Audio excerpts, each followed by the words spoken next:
I'm Pam, and I would like to welcome you to the Live Authentically show. My team and I help other people step into their authentic realities via a number of different modalities. This show is obviously one of them. We also have a Facebook group of like-minded people committed to spiritual growth and transformation, and we would love to have you join us. You can find us at liveauthentically.today/FB. I am super pumped that on my show with me today, I have Helen Rose. Hey, Helen. Hi, how are you, Pam? I'm doing well. Thank you Good so much. morning. Thanks so much for being here. Oh, I'm so excited. I love Yeah. the name of your podcast. Authentic is one of my favorite words. Oh, awesome. Awesome. So Yep, we're kindred spirits. Lots to talk about today. absolutely. And I love the name of your business, The Gift of Being Present. So lots of Yeah. wisdom that we're going to dive into today. But Mm. before we start talking about you and everything that you're doing in this world, I would like to ask you the same question that I start off all my shows with. And that is, how do you live authentically every day? For me, I'm always present. When you've lived a life that I've lived, it's easy to kind of go back to the past and kind of, I love the term wallowing in poo, and there's no place for that. So what I love is that all the work that I've done is it's brought me to right here today, and I do practice everything is to be grateful. I know it sounds really cliche to say all of those things, but it's so true. You can always look at the bad side if you want, or the negative, but I choose to do the positive. I love that. Thank you. Thanks. So tell me a little bit about your history. I know your story from looking at your website, and I think it's a really powerful story. So I'd love to kind of go through the chronology, and if you can kind of take us back through some of your more challenging moments and how those help to craft the version of who you are today, and how it inspired you to do the work of healing that you're doing in the world. Sure. So I was born in Toronto in 1962, and my mother, and do the math real quick, that makes me 59. I was given up for adoption at 11 days old, but I was shuttled between my birth mother and various foster homes until I was 2.5. When I was researching my book and I was researching my adoption records, I actually had been moved 8 times before I was 2.5. Wow. So, yeah. And my mother did decide to give me up for adoption. The reason I'll get to a little bit later, what her reason was behind that. So then I was placed into a home. So by 2.5, I was already probably not very trusting of the world, just because there were so many different homes. And so I was adopted at 4.5 by this family that they placed me in. And while they were really good people, my father was an alcoholic and my mother was dealing with all of that. And I should mention that I was also French speaking. So they put me into an English speaking home. And so it kind of set the tone for um, probably the next 20 years or so. I would run away constantly. Mhm. I guess I was troubled. When you're living it, you don't think about those kinds of things, especially when you're that age. Yeah. So then I moved out west from Ontario when I was 21. And then I found myself with child at 25. The best gift I ever could have received was my son. So I kind of just muddled my way through trying to be a good parent, always had good job, all that kind of stuff. Very troubled with relationships and then deep trust issues, all of that. So when I was 40, I met the love of my life and I got married. And when I was 49, I caught him having an affair. And it kind of, I think that was the moment, if I had to pick a moment where I was aware that my life was not going along the way, tick the boxes that most people, normal. Mhm. Um, I had written a book also in 2008 about my experience as a child. Mhm. So I kind of was a little bit arrogant about thinking that I had done my work. And so then when that happened, when I caught my husband having an affair, I really did just fall apart. It was just, I Mhm. was an absolute disaster. Mhm. And I remember the day I picked up a journal and I wrote the words, "Trust my path." And that was the moment where I realized that I really needed to do some deep dive into myself and figure out why I made the choices I made. Mhm. So then I know this is like the Nicole's version, but so we fast forward 10 years. I think it was about maybe 6 years ago that I really understood just how brutal that path was. Now, I'm not saying it was the worst, but it was enough. Mhm. So what it did was I really believed that there had to be a reason for that journey. And Mhm. I think it gave me the voice to talk to other people who are dealing with grief. And I remember when someone had said to me, boy, there's a lot of grieving going on. And I actually honestly did not even know what that word meant. So I really started to dive into that. And that has brought me to today, where you can live your life with intentional happiness. It's Mhm. all about choices, and it's how you carry your experiences. How So was that? amazing. Now Thanks. I'm like left with, okay, which direction do I want to Yeah, go I know. There's so many, there? and there's so many layers to the Yeah. story. You know, you're Yeah. dealing with abandonment. You're dealing, Yeah. I don't know. Is it easier if I'd had a happy, normal life? Would my divorce have been less painful? I don't know. You know, don't Right. know.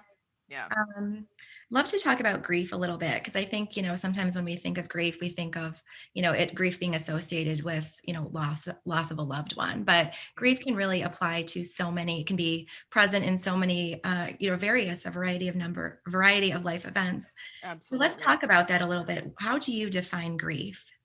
So grief is, and to your point, I think a lot of people equate it to the death of a loss of someone.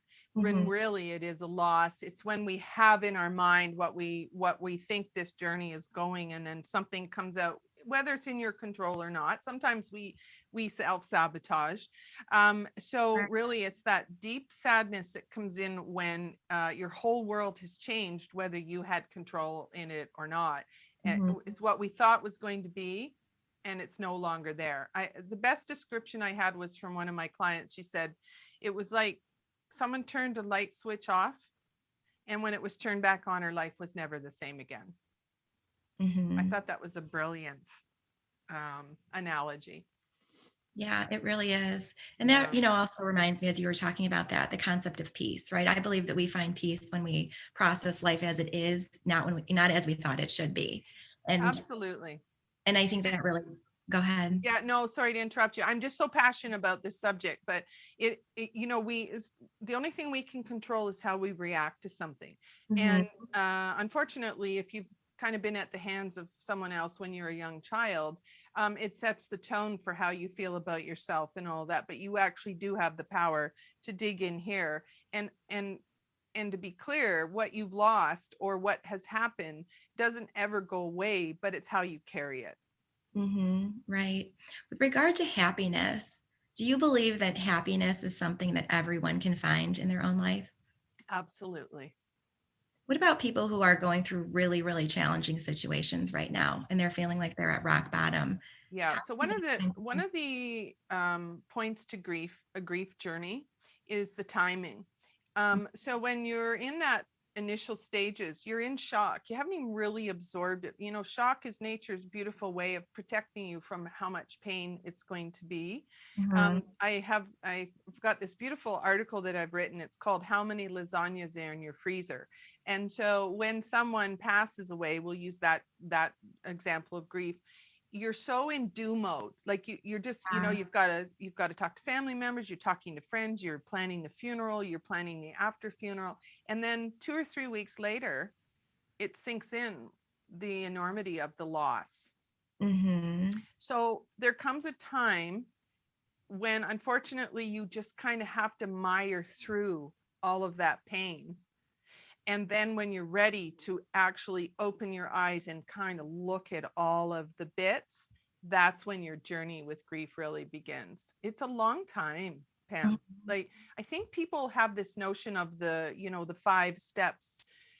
Elizabeth Kubler-Ross's, 5 stages to grief. Yes, it's true, but I think we've got a bit of a notion that it's a linear journey, and it is so not. It's just this jumble of all Right. of the stages, and they can come out 20 years later when the Mhm. anger just comes out of nowhere. And I Right. think that that's kind of one of my missions in life now, is to have people understand what the journey of grief really means, because we can Mhm. carry it for years and not even realize that we were grieving.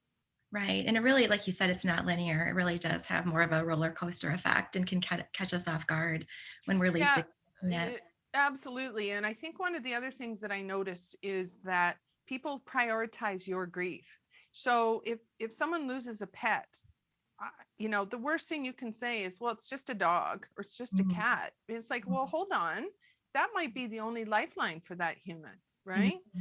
And so, and I even said it, for example, when I was first split from my marriage, a friend of mine had lost her husband. Sadly, he just didn't wake up one morning. He was like 40. It was very tragic for her. And so we fast forward 10 years, and she can still post on Facebook, her beautiful memories of her marriage. I Mhm. actually still have beautiful memories of my marriage. But people, and I did it when I heard that he had passed away, I'm like, oh, well, what am I worried about? And it's not fair. We diminish our journey based on someone else's. We Mhm. need to stop doing that too. We need to honor that pain. Right. Right. Yeah. And recognize that spirituality really is an individual journey. And like you Yeah. said, sometimes we do try to minimize, but it's really about us, right? Making the best of our own human experience based on our own life experiences. Yeah. And it doesn't have to be on a scale, you Right. know? Right. Yeah. Yeah. Okay. So, well, if someone loses, a prized possession, does that matter?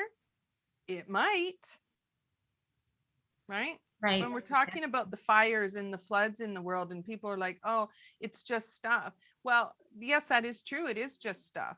But it's also representing years of sweat equity. It's represent, all those things. We're so judgy as humans on everyone else's journey, including our own. It's true. It's so true. Yeah. I'd like to talk a little bit more about the concept of happiness because that's something that I've thought about a lot over the years, and my journey really shifted. Everything changed. It was a total game changer when I realized or when I embraced the idea that, I thought about what is a happy life, right? What does that look like? And I think sometimes we're so consumed with creating a happy life, right? Like, what does this look like? And what steps do I need to do in order to create a happy life, right? Like, paint that perfect picture, Tick, tick, tick, tick, right? tick. Yeah, Yeah. Yeah.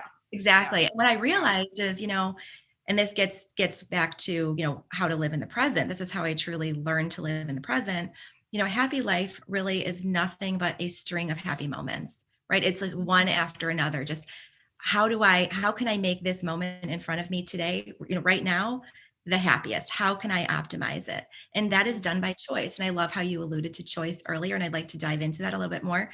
Happiness is a choice. It is It our is. responsibility. So regardless of what we're going through, we can't wait for someone else to swoop in and rescue us. We can't wait for someone else to jump in and be first responder. It is our responsibility to find happiness in our own life and do the work and pull in the resources. So I'd love to hear you talk about a little bit about how can we live in the present. I know your business. I love the name of your business. And I'd like you to share a little bit about that, how you named it, and how can we find happiness in the present moment? Well, one of the things we do when we're grieving, this just fell off. I'm sorry. One of the things when we're examining is we try to put it all together on. I always give the analogy of a big plate, and we're piling on relationships and history and children and work and loss of jobs, and especially now in these times, it seems a bit daunting to choose to be happy during these times. But it really is, when I'm talking about the gift of being present, we are gifted to be able to, and it sounds so silly, but you wake up in the morning, I'm like, I'm here.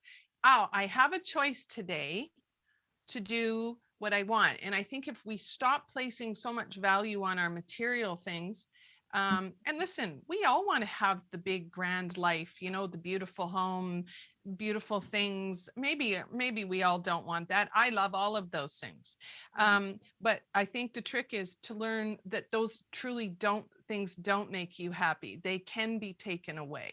And I think that when it circles around, when you get to a point where something happens and you circle around, do you want to choose to be, in my case, poor Helen, her husband had an affair, poor me, I can't, blah, blah, blah. Or do you choose to go, why is this being presented to me? And will you take the lesson from it? Because we do try to make sense of things that happen to us. And I love when I'll say quite often to clients, okay, if I could wave a magic wand, which I can't, but if I could, what would your life look like? Mhm. And I just had the experience in 2020. I When I got divorced, I had to leave the little area in which we lived in because we sell my house and stuff. So then I wanted to always be back here. So I spent 8 years working really hard, building equity, buying, selling, buying, selling. And the opportunity came up in November. Literally within 5 days, my dream came true. And everyone's like, oh my gosh, you manifested that. And I'm like, yeah, I did. And it's like, oh my gosh, it really does work. So I could have been, and I'm not, don't get me wrong, there are days when I'm really down and I do feel bad that my marriage ended and I feel bad that it ended the way it did.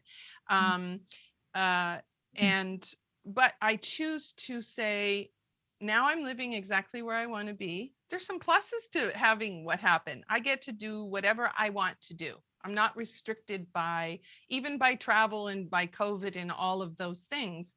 I can get up in the morning, have a beautiful coffee, go for a long walk, sit and read a book. It's like, get rid of that guilt and what you think you should be doing. I think should be taken out of the English language, to be honest. And Right. if, right? Does that Mhm. make sense? Yep. Yep. Absolutely. Yeah. Mhm. Yeah. Yeah. And I think the trick to being happy is stop comparing yourself to someone else's journey, because you're seeing the polished version of the person that's standing in front of you. If you're standing in the mirror, you're standing in front of another human being. You're seeing that polished version. We're not seeing what's really underneath. It's like Right.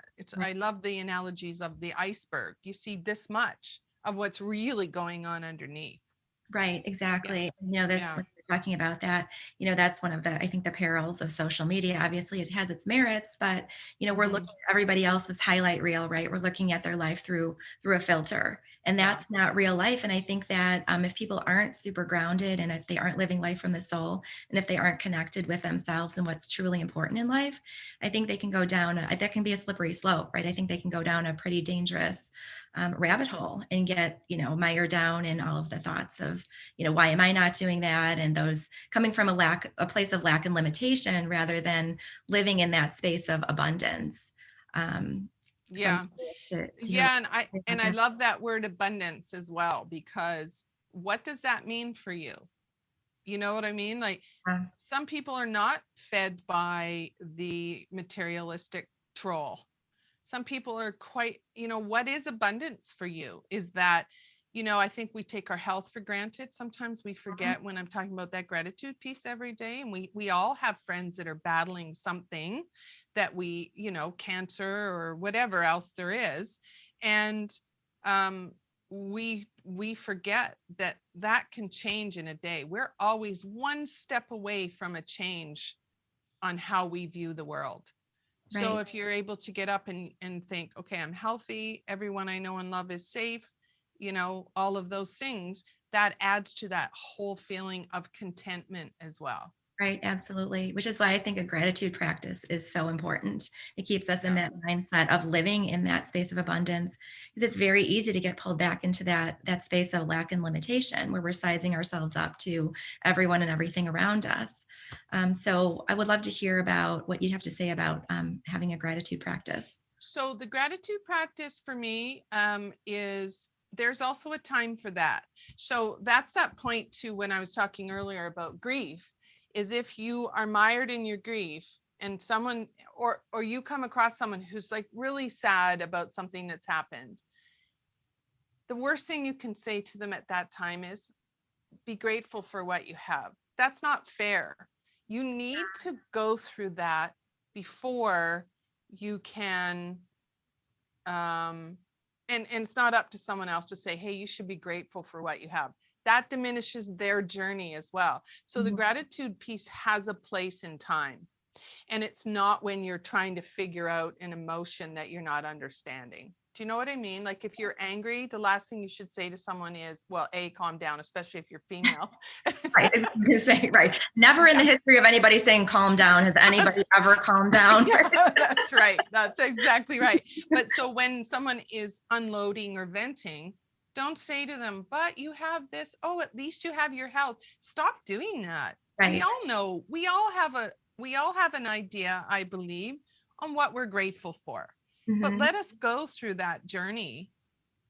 But then also by the same token, and I'm not talking about big losses. I'm talking about what, whatever is for me not that important to be over upset, like give it time and then let it go and carry on. And that's when that grateful piece comes in, I think. Does that make sense? Yeah. Yeah, Yeah. absolutely. Yeah. And one other follow-up thought I wanted to share on abundance is this idea of, we can all live in a space of abundance. This is not a zero-sum game. If I experience more happiness, joy, whatever in a certain area of my life, it doesn't mean that somebody else gets less, right? So I really want people to understand that we can all have it all.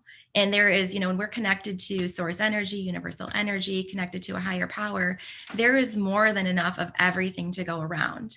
I always say universal energy is like the most amazing thing to be addicted to because it's unlimited and it's free. It's Can I, available to all of yeah, us. it's true. Can I tell you this story? Yeah, So you I do. love to kayak. So my partner and I were kayaking up at a little place called Goat Pond here. And Mhm. so Goat Pond is a man-made lake.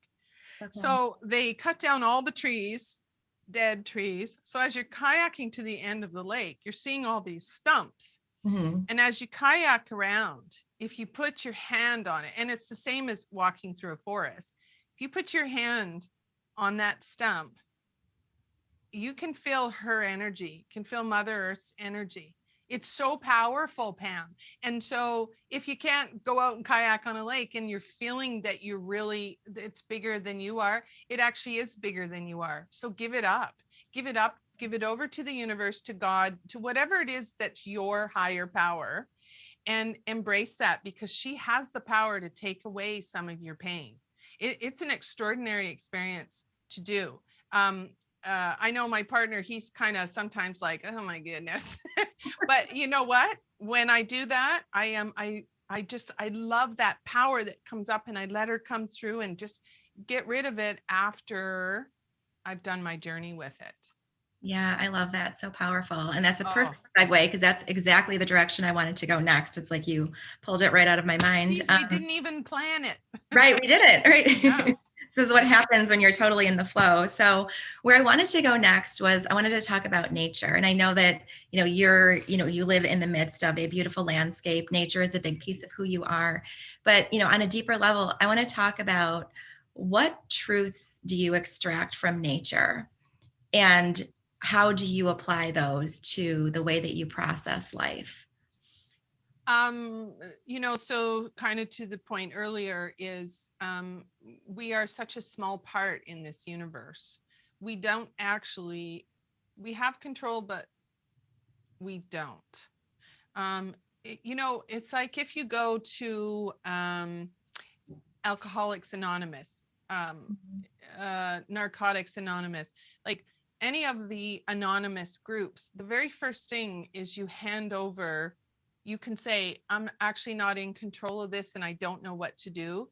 So you Mhm. hand it over to the universe, Mhm. and she really will take care of you, even though it's almost counterintuitive to do so because we want to be in control.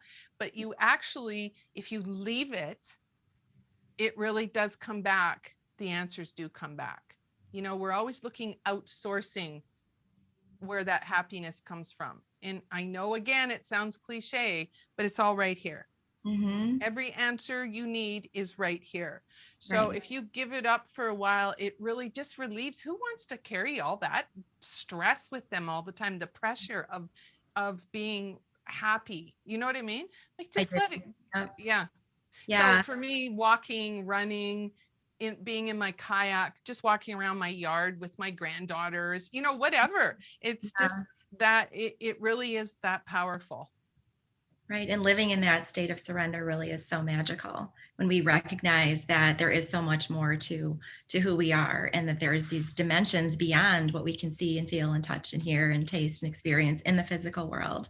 And that's really when life really becomes sweet, and we are then, empowered to just relax. I mean, that's the whole key. Is like I feel like everyone is walking around so like uptight and trying to control. And again, no judgment. Yeah. I used to live in that place. I mean, I'm a Oh Virgo, yeah. so I'm like obsessed with like details, and I thought I could totally orchestrate the events of my life until I had a couple of really big wake up calls. And Yeah. now I just live in this state of like surrender and flow. And yeah, like I do the work. I have to show up. I have to show up with a mindset of service, and really consciously make choices. But really, I mean, it's a partnership. It's really a partnership. It's like I'll do my part and the universe does its part. And you know what? It always has my back every single time. And I think that's true for everyone. But we Yeah. have to surrender. Like we have to turn it over. Yeah, and it's the same with money too. I think we really get hung up on money, and money is very fluid. I mean, and I'm not ever taking away from someone who, parts of our world that don't have food, or have a tough time surviving. That's a whole different thing. But um when you're talking about, if you go back, how many times have you actually been hungry? You know what I mean? And I'm not talking about, oh my God, it's lunchtime, I'm hungry, Right. right? But I think we also get caught up on on that hierarchy that we put ourselves on. So one of the things when I was married, I was semi-retired, but I worked in a law office part-time. Loved the work. But when my divorce was going on, I did not want to be in the law office. I didn't want to be anywhere, to be honest. I just want to be sitting on my couch. Mhm. Um, so I actually quit that job, and you know what I started doing? And a lot of my friends were like, oh my God, oh no. I started cleaning houses. I will tell you, that is so satisfying. In addition to this business, I have a very successful cleaning business. Now, I don't clean as much anymore. I have staff that do, and I have a manager for that company and stuff, and it's fabulous. But it's just business, and and I think we get our head caught up in kind of, keeping up with the Joneses kind of thing. if Mhm. cleaning if cleaning houses makes you happy, then clean houses. Right, absolutely. I love that. And that's really, that then that's when we tap into that energy of service. And I think that we can bring that energy to whatever we do in any aspect of our life. So I'd love to hear you talk about that a little bit, how the energy behind what we're doing, plays such a huge role in how we feel and what we can manifest. Yeah, and I think that goes to that ticking the boxes thing we were talking earlier. I never really was a big fan of marriage, and I really did wait. I think I was 41 when I got married. Mhm. And I had this notion of what that was going to look at. We have this notion, we get well educated, and we have this notion of, oh, we're just going to be happy if we've got buckets of money. Well, if that were true, we wouldn't be looking at the disasters that go on in Hollywood all the time, right? Right. But it's that ticking the boxes, which I think messes us up. Mhm. Right? It's like, oh, if you're not married, then you're a spinster. Oh, if you're not. And so when I got into that marriage, I mean, I loved my husband. He was a sweetheart. But I was like, oh, this isn't what I thought it was going to be. Of course, when I grew up, I didn't have a good role model for marriage anyway, but I really thought it was, oh, take care of my family. We had 3 kids between us, and keep the Mhm. house clean, and, just be kind of that little Stepford. Oh my gosh, we're so happy, entertain every weekend. Oh Yeah. my God, it was exhausting. It was exhausting, Pam. And I think that the other thing that gets in our way is aside from ticking the boxes, is our egos. Mhm. We forget that other people have their journeys and they live in their pain bodies, you know? And Right. so that's what messes us up too. right? Instead of Right. just kind of stepping back, and that's like giving it up to the universe bit. It's just like step back a bit here. My husband did not intentionally mean to hurt me. He really was in his pain body.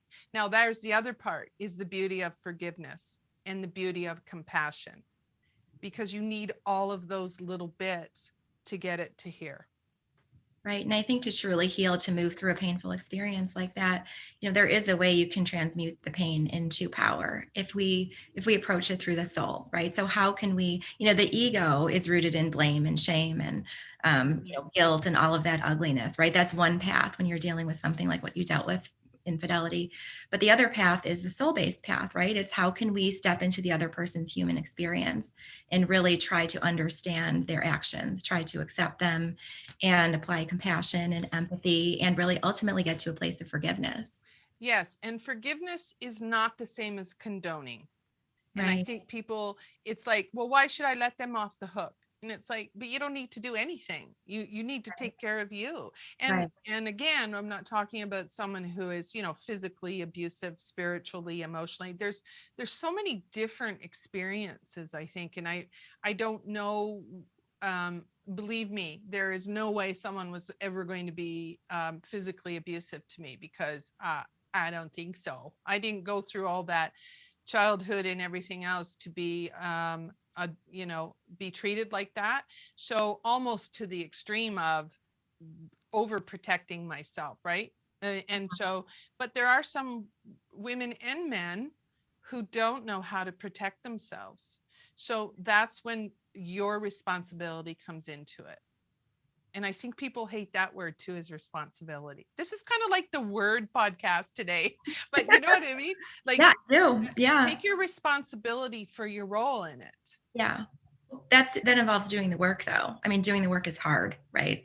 Oh, There's a lot of heavy totally. lifting. Again, the majority of people, we're all pulled towards comfort and familiarity, what we know, right? And it's Mhm. easier, even if we're mired down in misery, even if we're living a life that is rooted in negativity and, a lot of unpleasant things. Sometimes it's easier for people to just keep doing that than to do the work. Like, this is really hard. I'm sitting here today because of years and years and years of soul work that I did. I mean, same with Mhm. you, right? This Mhm. is hard work. But, Yeah. the rewards, what's waiting for you at the top, it's a hard, really steep climb, but what's waiting for you at the top is, amazing views. And again, this is something that anyone can do, but taking that leap of faith is really hard, right? Yeah. Because we don't know what we're trading in yet. We know what we're giving up, right? But we don't know what we're getting. So that uncertainty is really hard. And I think that can keep people stuck sometimes. Absolutely. And one of the things that I talk about when I speak is, it's called finding beauty in the chaos. Mhm. And so people actually do love that little chaos comfort, whether it's good for them or not. It doesn't matter. They go back to what they know best. And to your point, it is not the mountain; it's the trail. And I just someone came up with that the other day, because one of the things that I get frustrated with is that I can't give you a magic pill. I'm not going to blow fairy dust on you and tell you it's going to be okay. I actually have no control over that. Only Yeah. you do. But it's like looking at a hot stove and you know it's going to be painful. Well, you don't touch it. It's the same thing as, people really are like this close to just blowing their tops, Right. because they're just so, pressure is built up, built up, built up. But it's really hard to do the work. And that's why I love when I have my clients that I know you've done your work, just because of the way you are about you, but also that you've been on the other side. And that's where the beauty is. And that's why I call my business the gift of being present, because it is a real true gift to be standing here, even if you've had all those experiences. Right. Amen to that. And I believe that that gives us a greater sense of appreciation for, the Yeah. lives that we've created, right? When we have that contrast, it's only because of that contrast that we can truly appreciate, all the happy moments and what we have. Yeah. And I think people think they don't have control. If you don't like it, change it. Change it. Yeah. I could have stayed in the law office. No offense to that. I mean, it was a great gig. It really fed into my OCD. I'd go in the morning, I'd have files here, and at 5 o'clock, all the files would be neatly stacked and done. There was a lot of satisfaction in that, but I felt really closed in with the 9 to 5 because I'm a bit of a free spirit. And Yeah. so it's okay to say, you know what, I'm actually not a 9 to 5er. And to step out of that comfort of the job and the money that was coming in, I Hmm. decided to go a whole other route. Yeah, which involved, which actually entailed a lot of freedom, right? It gave you a lot of freedom when you stepped Yes. out of that. Also, a lot of responsibility. So I know you talk a lot about freedom. That is a big piece of who you are. I'd like to Yes. hear some commentary on that. Well, again, freedom, it goes down to what is it that you want? You can be free and you don't need to go into, the tick the boxes thing. I don't know how many people I've spoken to have been married for years and years, and some are just completely devoted, and some are like, well, I'm not going to change it now. Yeah, Or, well, I'm not going to change it because I don't know what's on the other side. Like, I'm not suggesting it's like in 1 minute, it's like, oh, I'm just going to leave my whole life, pick up and go and change and do something else. That's not what it's about either. You can work with your partner if they're willing to be open to changing the dynamics, which is hard, right? right. But I think that to your point earlier, when you don't know what's on the other side, you stay into your chaos because Mhm. it's what you know, right? Right, Yeah, exactly. people can't envision what it could be like. Right, Yeah, right. and for those of us who have done that, I never use the word overcome because it to me implies you're jumping over. Mhm. We have a notion that we should have. I always talk about, the little olive branches that the Greeks wear. And then a long white dress and you're floating over a flower garden. Yeah. Okay. So mine's like half off. My dress is stuck in the mud. I'm going and pulling along like this, right? But there's a bit of truth to that too. Is you do see some people that are polished all the time, like, oh, what a perfect life. I can almost guarantee you it's not in their version of what's not right. Right. Let's go back to the idea, the concept of marriage. So, given your life experiences as you sit here today, do you believe that marriage is a productive institution? Oh boy. I'm trying not to speak like a bitter divorced woman. Speak Um, authentically, just whatever comes to mind, stream of yeah, consciousness. you know what? I actually loved being married. I loved saying, my husband. I loved that family. Our family dinners were incredible with my little blended family. I don't have TV on the main floor ever because dinner time is when you get to talk about your day. I used to always ask my son, hey, what's the funniest thing that happened to you today? What's the best thing that happened to you today? Never going down the other. Um, you know, I don't know the answer because I'm in a relationship now, been in for 8.5 years, and neither one of us are the least bit interested in being married or living with each other Hmm. because he was really burned. He felt burned. I felt burned. And it comes down to choosing. I think it's really hard to be married because I think if you're always evolving as a human being, if you're not doing it together, that's where the trouble comes in. And again, if you're not present with each other, I know I always say to my son and daughter-in-law, I'll come and take the kids. You guys, of course, with COVID, you can't do it, but they're very good about having date nights because I don't know what they talk about. I don't ask them, but I kind of imagine that it's like, let's talk about everything and everything except for our kids tonight, because that's how people get lost. Hmm. Do you know what I Right. mean? I do. Yeah. Yeah. I I don't know if I would if I right now I say no, I don't believe that it works. Hmm. But because of I'm a bit of a romantic, I'm a bit of a sweep me off my feet. Is that even real? And what does that even mean?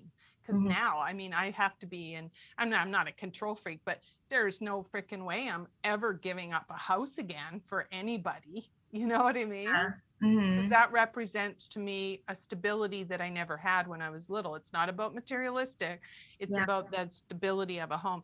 So it's a good question. What do you think? What do I think? Oh boy. How long do you have? You actually have a hard stop at 10. So my views of marriage have evolved over the years. It's something that I'm grateful to have, have experienced. I personally don't think marriage is necessary. I believe everything I do is through energy, right? So I believe I've experienced, I've witnessed, etc. There's an energetic shift that happens when someone is married in the eyes of the state. When it becomes official, when it becomes final, there's a very high likelihood that there's an energetic shift. Mm-hmm. And I believe there's a degree of settling, even if people don't know it on a conscious level. I think there's a degree of settling. I don't think that marriage is necessary in order for two people to have a growth-based, dynamic, committed relationship. I think that encourages people to keep bringing the best to each other every single day. I think it's a more powerful statement when people actually aren't legally married together in a committed relationship. It's basically like saying, if they continue to stay, it's like saying, I choose you today. And I think that's a more powerful statement than being married, being able to use, and again, with regard to the titling, I think you can refer to whoever, however you want to. I think even if you're not married in the eyes of the state, if you want to use the terms husband and wife, use the terms Yeah. husband and wife, whatever. So it goes back to, you can create your reality to look any way you want.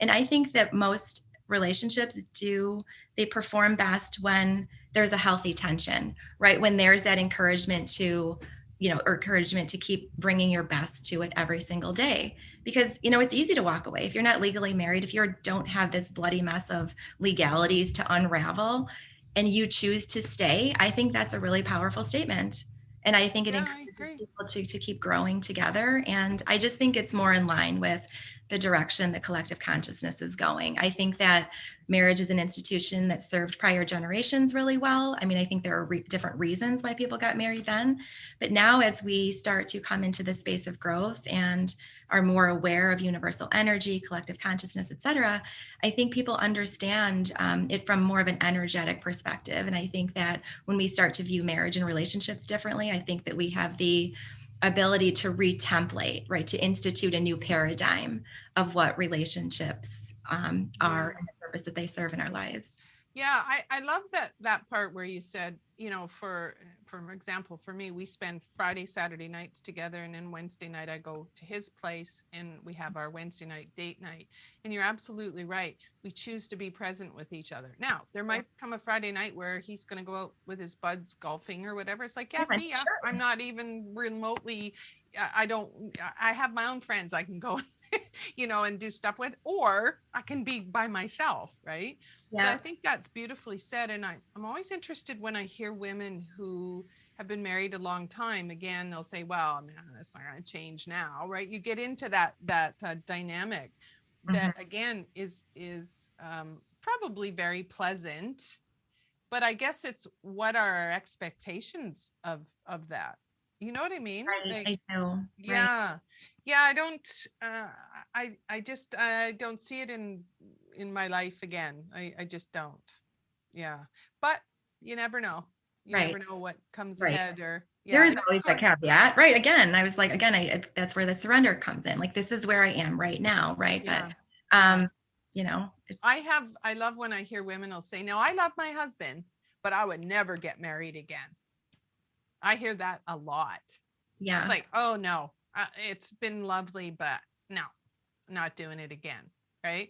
yeah, And so it's about when, again, that polished look. I have people that, friends that will say, oh my God, how did, like, you look at you, you're so independent and you're on your own and you call the shots and, blah, blah, blah, and blah. But you can do all those things when you're married if you're with the right person that's willing to work together in right, that partnership. Yeah. Yeah. exactly, Yeah. Yeah. I think a piece of paper really at this point. Yeah. right. I don't want to slam the institution of marriage, but uh, I don't know. I saw my parents, two people that should not have been married. Hmm. It was very sad too. I think the happiest years of my mom's life were the last 25 when my dad, had passed away Okay. 25 years earlier. I think she was very satisfied with her life those last 25 years. Hmm. Yeah. Yeah, The stress was gone. right. And I think I think it's different for everyone, and we Yeah. develop our belief system based on our life experiences. So, Yeah. curious to see what you thought about that. So, thank Well, you and we for still sharing. have those societal ideas too. Is like, broken families, what the heck does that even mean?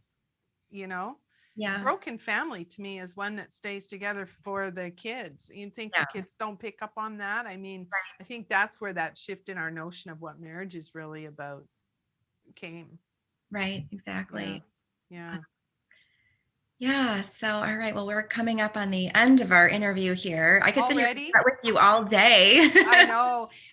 I'm so passionate about what I talk about, and yeah, I mean, I guess the thing is if you embrace your journey, good, bad, and ugly. I think we're so blessed to be able to be here, to live here, and to live. Yeah. Right. Right. Amen. So, well, thank you so much for all of the wisdom that Oh, you shared with us thank today. you. If That people would was like, lovely. yeah, it was an amazing discussion. If people would like to get in touch with you directly, what is the best way for them to do that? If you just go to my website, actually the easiest, thegiftofbeingpresent.com, and then you just go through there and shoot me an email, and I'd love to have a discussion about your journey, anyone's journey, if you're ready to get to that other side. Awesome. All Yeah. right. Well, thank you. Thank you so much for being here Thank today. you, Pam. I'm so grateful. Thank you. So today I'm grateful for you. Thank you. Oh, you're too kind. Likewise. Yeah. And Yeah. thank you to all of our viewers and listeners. I so appreciate you being here. As you well know by now, I believe that time is a choice. And I am grateful that you've carved time out with Helen to listen to all of her words of wisdom. So thanks, everyone, and have a great day.